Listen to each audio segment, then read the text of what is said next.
Boy, as views go, that one's not bad. Good morning, Hank. It's Friday, and I'm in Bellingham, Washington at a literature conference. So, Hank, over the weekend there's going to be a Question Tuesday video, not on Tuesday. Nerdfighters, please to be leaving your questions and comments. But today, Hank, I want to ask you a question.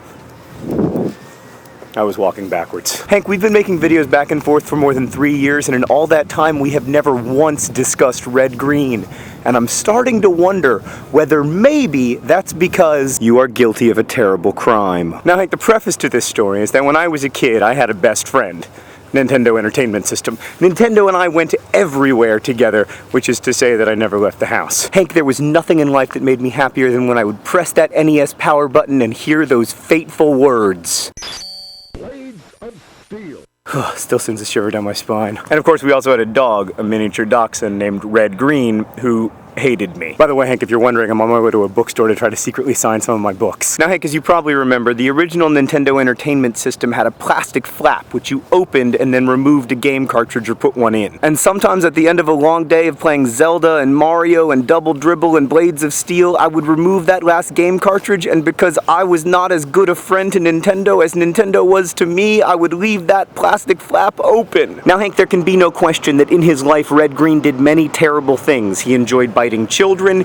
He would pee on my bedroom carpet while staring me in the eyes. Oh, look, I'm a staff pick. But Hank, in our family, Red Green is most famous for what I discovered one summer morning when I woke up, dragged myself to the living room, and went to go play Nintendo. You see, Hank, Red Green had pooped in my best friend, the Nintendo. I don't mean he pooped on the Nintendo, I mean he pooped in the Nintendo. I had left the plastic flap open overnight, and when I went to put Blades of Steel in the machine, I discovered red poop. Well, the poop wasn't actually red, it was brown, but it was from Red. Now, Hank, the list of suspects for the crime is really limited to our nuclear family and Red himself, because it happened overnight and the doors were locked. Now, I know I didn't do it because I loved that Nintendo more than I loved my own, I'll just say it, brother. Mom or Dad is certainly a possibility, but I think they liked the Nintendo. It minimized the amount of time I was annoying them. Plus, it's just hard to imagine either of our parents picking up dog poop and inserting it into a Nintendo. Inexplicable gazebo. So far as I can tell, this leaves two possibilities. One,